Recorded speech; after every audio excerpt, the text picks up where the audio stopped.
Yulia Navalnaya is emerging as a new political force after she promised to carry on her husband's struggle for a free Russia. The most vocal critic of President Vladimir Putin died in an Arctic penal colony in mid-February. He had been serving sentences amounting to more than 30 years on various charges. Behind bars, he still had an incredible symbolic presence. His death now really shows a hole that has emerged now in the Russian opposition. So will Navalny be able to rally Russians disheartened by her husband's death? For years, Navalnaya was a near constant presence by her husband's side during political protests and court hearings. She was maybe not taking center stage with Navalny, but she made herself seen, and that was extremely important.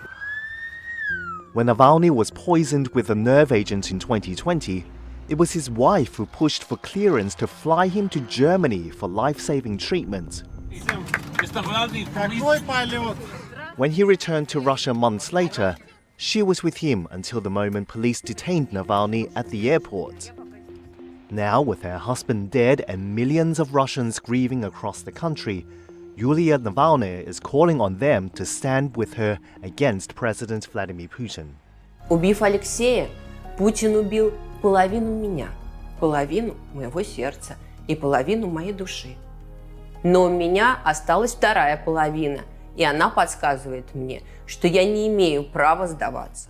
She doesn't have a base of her own, and I don't think she has quite a message of her own either right now. Her husband was very well known internationally.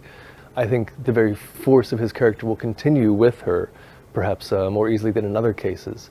But ultimately she will be playing a role of trying to gather European and potentially American support as well for further action against Vladimir Putin.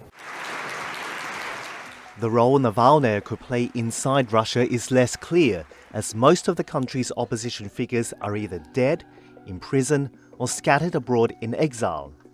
She herself is set to continue her husband's work from abroad, but reaching out to people inside Russia will be tough, as dissent has been brutally crushed in recent years.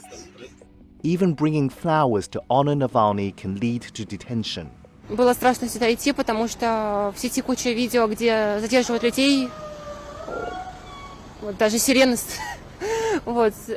Unlike Alexei Navalny, whose moral force was based on his demand to stay inside of Russia, it doesn't make sense for Yulia Navalnaya to be inside of Russia. Being outside of the country, however, she faces a real uphill battle. The Russian opposition is intensely patriotic, and the country itself is increasingly closed, which makes it more and more difficult to get that message into Russia.